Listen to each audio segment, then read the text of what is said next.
અને એટલા માટે ક્યારેય આવી ભેદભાવપૂર્ણ નીતિ ન રાખવી. આમ પક્ષપાતમાં કેવું થાય, તમને એક દ્રષ્ટાંત દઉં. એક ભાઈ હતા ને એને પત્ની નાનપણમાં મૃત્યુ પામ્યા. પછી છોકરો 15 વર્ષની ઉંમર, એટલે આ ભાઈને બધા કહેતા હતા કે તમે બીજું લગ્ન કરી લો.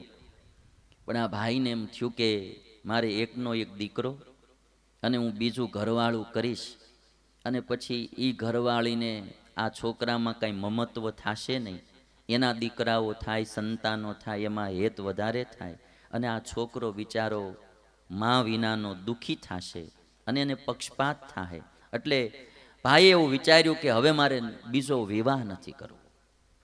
હવે હમણાં 3-4 વર્ષમાં છોકરો મોટો થઈ જશે ને એના હું લગ્ન કરી દઈશ, એટલે છોકરો ઘરે બારે થઈ જશે. પધારો. એટલે ભાઈએ બીજા વિવાહ ન કર્યા. અને થોડાક સમય પછી છોકરો મોટો થયો એટલે છોકરાને પરણાવી દીધો, ઘરે બારે થયું. ઉપર રહેવાનું, નીચે પોતાની દુકાન ચાલે, પેઢી ચાલે. એટલે એક દિવસ આમ વહેલા સવારમાં પિતાજી દુકાને બેસે, છોકરો તો સૂતો હોય, એને તો 10 વાગ્યા સુધી સુવા દે. બાપા જાય અને દુકાન સંભાળે. પછી બાપા જમવા આવે એટલે છોકરો સંભાળે, અને પછી બાપા જમી જાય, પછી છોકરો સંભાળતો હોય. બાપા જમીન જાય એટલે વળી પાછો છોકરો જમવા આવે. હવે બાપા જમવા આવ્યા અને થાળી પીરસાણી એટલે બાપાએ દહીં માગ્યું કે બેટા, દીકરાની વહુને કીધું દહીં હોય તો આપો. તો દીકરાની વહુ કે દહીં તો નથી. હતું ખરું પણ એને ન દીધું, સાસરાને દહીં ન દીધું. એટલે કે દહીં નથી. એટલે સસરાને એમ કે કદાચ નહીં હોય, એટલે બિચાર એને મનમાં કાંઈ હોય નહીં, જમીન વયા ગયા. છોકરો જમવા માટે આવ્યો. હવે છોકરાએ દહીં માગ્યું તો એની પત્નીએ એને દહીં દીધું ને એના થાળીમાં વાટક્યો આવ્યો દહીંનો. હવે જે ઓલું નીચે તિજોરી હોય ને એની ચાવી પડી રહેલી, છોકરા ભેગી રહી ગયેલી ખિસ્સામાં. એટલે ગ્રાહક આવ્યો એટલે પૈસાની લેવડ દેવડ કરવાની, એટલે બાપા ઉપર ચાવી લેવા માટે આવ્યા. ચાવી લેવા આવ્યા ત્યાં થાળીમાં દહીંનો વાટક્યો જોયો બાપાએ. અને પછી જે એને દુઃખ લાગ્યું ભાઈ, લાગે ખરું ને ભાઈ, કે જે છોકરાની માટે એણે બિચારાએ બીજા વિવાહ ન કર્યા અને આખી જિંદગી મેનેજ કરી હોય, આજે આ પક્ષપાત જોયો, બાપાને લાગે એવું. ધંધા બિઝનેસ માટે બાપા, મુંબઈના શેઠની આ વાત, ધંધા બિઝનેસ માટે જાય ને એમાં મદ્રાસ ગયેલા અને ઉદાસ હતા. એટલે ત્યાં એનો એક મિત્ર એને પૂછ્યું કે કેમ ભાઈ ઉદાસ છો? તો કે આળું પેટ ભરીને મન ગમતું તો કાં માં ખવડાવી શકે અને કાં ઘરવાળી ખવડાવી શકે, બાકી કોઈ ખવડાવી ન શકે. એટલે હોય એમાં અપવાદ હોય, પણ આમ 90% માં જે ભાવથી ખવડાવી શકે ને, એવું દુનિયામાં બીજું કોઈ ભાવથી ન ખવડાવી શકે કમ્પેરિઝનમાં. હા, માં ખવડા, ગાંડો છોકરો હોય તો માં ભાવથી ખવડાવે, એ મોઢામાં કોળિયો દઈને ખવડાવે. એક છોકરો 50,000 કમાતો હોય ને એક 5,000 કમાતો હોય તો માં એની થાળીમાં ભેદભાવ ન કરે, બીજી પત્ની ભાવથી ખવડાવે. એટલે એના મિત્રને કહે છે કે આ બે ખવડાવી શકે. ઘટના બધી સંભળાવી. એનો મિત્ર કહે તો પછી બીજું લગ્ન કરવું? તો કે હોય તો બતાવ્યું ઠેકાણું. મદ્રાસમાંથી લગ્ન કરીને આ ભાઈ મુંબઈ આવ્યા. ઘરે આવ્યા ત્યાંનો છોકરો સામો આવ્યો. તેનો છોકરો કે પપ્પા આ કોણ? તો કે તારી માં છે, પગે લાગ. છોકરાને આ તારી માં કે પગે લાગી. અને પછી બધી ઘટનાની ખબર પડી. અને પછી તો આ ભાઈને નવી પત્નીથી 3 છોકરા થયા. અને આળું કરવું ને ભગવાને 3 દીકરા જ દીધા. 3 દીકરા થયા. પછી ઓલો એનો છોકરો, પેલી પત્નીનો છોકરો હતો ને, એને ઘરે જઈને એની પત્નીને 2 લાફા ઝીકી. આ તારા દહીંને લઈને મારે 4 ભાગ પડશે ઈ કે. તેદી જો દહીંનો વાટક્યો દઈ દીધો હોત ને તો આ બધું હુવાંગ રહેવાનું હતું. તારા એક વાટક્યાને લઈને મારે 4 ભાગ પડશે ઈ કે. આ સમજાય ને? આમ શરૂઆત નાની એવી હોય પક્ષપાતની કે ભેદભાવની, પણ એના પરિણામ પછી બહુ મોડા આવે. એટલે ભાઈઓ હોય, દેરાણી જેઠાણી હોય, કોઈ દી કોઈ પક્ષપાત ન કરવો, મન મોટું રાખવું. જે જેટલું મન મોટો રાખે ને એ જ માણસ મોટો કહેવાય. ખાલી શરીરો મોટા થઈ જાય એનાથી કોઈ મોટો નથી થતો. મન મોટું રાખે, ઉદારતા રાખે, જાતું કરે, એ માણસ આ દુનિયામાં મોટો થાય છે. અને એટલા માટે માતા પિતાઓએ એના છોકરાઓને આ ઉપદેશ દેવો કે બેટા, સુનીતિની જેમ ઉપદેશ દેવો, ધ્રુવને જેમ આપ્યો કે કોઈનું અહિત ન કરતો અને ક્યારેય ભગવાનને ન ભૂલતો, એ ભગવાનને લઈને બધું છે. મારે તમારે બધાને યાદ રાખવું જોઈએ. ગમે એટલું કોઈ આ આપણા લતા મંગેશકર ખરા ને, એનું એક ઇન્ટરવ્યૂ કોકે લીધેલું અને એને પૂછ્યું કે તમે આટલું બધું સંગીતના ક્ષેત્રમાં કારકિર્દી પ્રાપ્ત કરી, તો આનું મુખ્ય કારણ શું? તો એણે એટલું જ કીધું હતું કે ઉપરવાળાની કૃપા. કે ઉપરવાળાની કૃપા. ગમે એવો batsman, master blaster Sachin Tendulkar જેવો હોય, પણ સેન્ચુરી લાગે ને એટલે એક વાર તો આમ ઉપર જોવે ને, કારણ કે એને ખબર હોય કે 99માં ઘણી વાર આઉટ થઈ ગયા. એ ખાટું રહી જાય, એ ઉપર વાળો પૂરું કરાવે, બાકી નકરું મહેનતથી નથી થતું.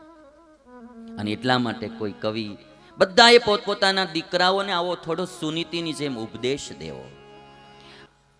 માતા પિતાઓની આ ફરજ છે. ખાલી મકાન કરી દેવા, જમીન કરી દેવી, ટ્રેક્ટર કરી દેવું, આટલી જ ફરજ નહીં. દીકરાઓને રૂડા સંસ્કાર દેવા કે બેટા, તું જિંદગીમાં કોઈ દી પાપને માર્ગે ચાલીશમાં.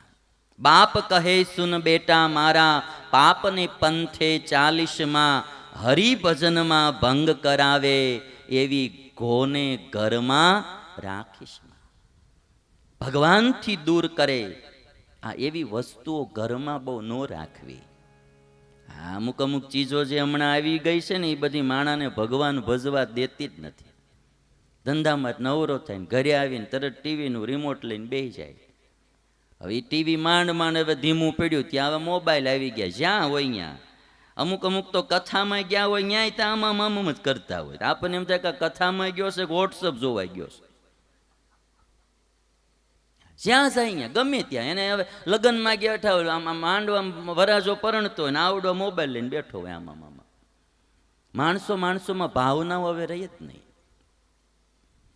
એટલું બધું આમ હવે તો આ બેન હોય તે અકબરે બિરબલને પૂછ્યું. હવે નવા દ્રષ્ટાંત આવે ને અકબર બિરબલના, એટલે અકબરે બિરબલને એટલું પૂછ્યું કે આ દૂધ ઉભરાઈ જાય એનું કારણ શું?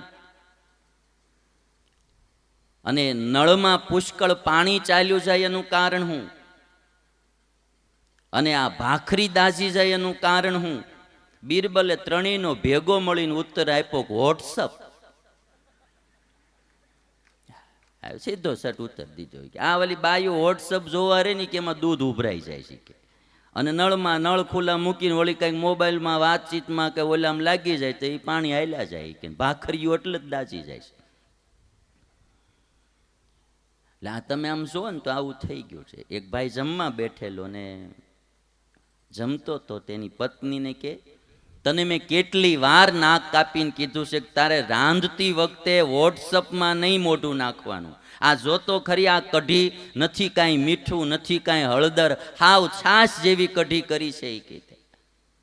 એની પત્નીને ખીજાણું. એની પત્ની કે મેં તમને કેટલી વાર કીધું છે કે જમતી વખતે તમારે વોટ્સઅપમાં મોઢું નહીં નાખવાનું. એ કઢી તમે નથી ખાતા, છાશ જ ખાવશો. કઢીનો વાટક્યો આ આખો એમ ભર્યો. ઈ કે મૂળ આવું થઈ ગયું છે આખું. કોઈને બા હામું જોવાની નવરાઈ નથી, છોકરાઓ હામું જોવાની નવરાઈ નથી, મંદિરે જવાની નવરાઈ નથી. જેટલો સમય અને વોટ્સઅપ માટે છે એટલો પરિવાર માટે નથી અને ભગવાનના ભજન માટે નથી. પાછું વળવાની જરૂર છે આમાંથી, નહીતર આમાંથી કાંઈ હારા ફળ નહીં આવે. એટલે આ તો વર્ષો પહેલા કીધું કે હરિભજનમાં ભંગ કરાવે એવી ઘોને ઘરમાં રાખીશમાં. છે અમારે અમુક હરિભક્તો હજી આજની તારીખમાં એ ટીવી નહીં રાખતા. જોવું હોય તો ભગવાનની કથા જોવાની, નકરું હું બીજું જોવાનું. અને આ દેશની કરુણા તમે આમ જુઓ ને, હા, તો આમ શંકરના શિવલિંગ ઉપર કોઈ અભિષેક કરતું હોય દૂધનું, એટલે વોટ્સઅપમાં કોમેન્ટ શરૂ થઈ જાય કે આ દૂધ બગાડવાની શી જરૂર છે, કોઈ ગરીબના છોકરાઓને પાઈ દો ને. શંકરનો અભિષેક થતો હોય ન્યા માણાને ગરીબના છોકરા સાંભળે. અને આ તમે જુઓ તો પિક્ચરોમાં અબજો રૂપિયા વયા જાય, કેટલી નારીઓના ચારિત્ર્યો બગડે, ન્યા કોઈને એક વાર વિચાર નહીં આવતો, એક વાર વિચાર નહીં આવતો, એક વાર. હમણાં ઓલું બહુ કરોડો રૂપિયા કમાણા કયું પિક્ચર આવ્યું છોકરાઓ? હા, બાહુબલી. લ્યો, આ લ્યો બાહુબલી. કરોડો રૂપિયા. આજ દી સુધીમાં કોઈ પિક્ચર જોઈને એક રાજા હરિચંદ્ર બન્યો હોય કયો તમે? એમાં કરોડો રૂપિયા જાય, ત્યાં માણાને કોઈને વાંધો નથી. શાકભાજીના થોડાક ભાવ વધે ત્યાં ગવર્મેન્ટને ઉધડી લે. દારૂના, માવાના, તમાકુના, બીડીયુના ગમે એટલા ભાવ વધે, ત્યાં માણસને કાંઈ વાંધો જ નથી. કોઈ દી આંદોલન જોયું તમે કે માવાના ભાવ એટલા હુકરવા કરી નાખ્યા? કાલ મેં ગામમાં એક બાપાને કીધું, મેં બાપા મને બહુ આનંદ થયો, એક યુવાન તમારા આ ગામના જ તે વડાલ ગામના મને કે સ્વામી વૈષ્ણવ પરિવાર, મને કે જ્યારથી તમારી કથા સાંભળવાનું શરૂ કર્યું 11 મહિના પહેલાં એ કે મેં માવા ખાવાનું બંધ કરી દીધું. યુવાન કહેતા હતા. તેના કાકા કે મેં બંધ કરી દીધું. કે હવે કોઈ દી મારે ને તો મુલાકાત નથી થયેલી, ખાલી ટીવીમાં 9 થી 9:30 કથા જે આવે એ સાંભળતા. એમાંથી એ યુવાન એટલું બોલ્યા, મને કે સ્વામી મને એમ થયું કે સ્વામીને કાંઈ લેવા દેવા નહીં તો આપણા માટે આટલી વાતું કરે છે, તો આપણે આ કાંઈક જીવનમાં સુધારો કરવો જોઈએ, એટલે કે મેં માવા મૂકી દીધા. એટલે મેં બાપાને પૂછ્યું, મેં તો દાદાને, મેં બાપા માવા કેટલા 3 રૂપિયાનો આવે? મેં તો 2 પહેલા, મને એમ કે 2-3 રૂપિયાનો આવતો, મને કે 10 નો આવે. ચાલો, એક માવો 10 રૂપિયાનો. જે કેન્સર કરનારા માવાઓ છે, જેનાથી કેટલાય કેન્સરને લઈને મર્યા છે, કેટલી બાઈઓ વિધવા થઈ છે, કેટલાના છોકરા રજળી પડ્યા છે, એ માવામાં ગમે એટલો ભાવ વધે કોઈને ઓબ્જેક્શન છે જ નહીં, કોઈને વિરોધ છે જ. આ દુનિયાની પડતીની નિશાનીઓ છે. જે બગાડનારા ત્યાં પૈસો મોજથી વાપરે, અને જ્યાં સુધારનારા ત્યાં માણાને વિરોધ કરવા છે. દારૂ ગમે એટલો પીવાય, એનો કોઈ વાંધો જ નથી. મેં અમદાવાદમાં હમણાં વાત કરી હતી, મેં કીધું ખાલી અમદાવાદના સુરતના 2 સિટીના લોકો એક દી ખાલી વ્યસન ન કરે ને તો સમાજમાં એક નવી સ્કૂલ બંધાઈ શકે, એક નવી હોસ્પિટલ બંધાઈ શકે. એક દી ખાલી. રોજનું કરોડો રૂપિયાનું વ્યસનમાં પાણી થાય છે ભાઈ, કરોડો રૂપિયા. અને કદાચ તમને એમ લાગતું હોય તો હું તમને એમ કહું ને કે એક વરહ ખાલી જો સુરતવાળા ને અમદાવાદવાળા માવા બંધ કરી દે ને, તમાકુ, બીડી, દારૂ, તમારે જોઈ એટલી સ્કૂલો અને હોસ્પિટલો આ સમાજમાં બંધાય. પણ માણસ ન્યા કાંઈ વાંધો નથી, આમાં જ વાંધો આવે. શંકરનો થોડોક અભિષેક કરો, ન્યા પ્રોબ્લેમ. એટલે આ થોડુંક સમાજે શીખ્યા જેવું છે. ભગવાનના ભજનમાં વિરોધ કરે એવી વસ્તુ ઘરમાં રાખવી નહીં.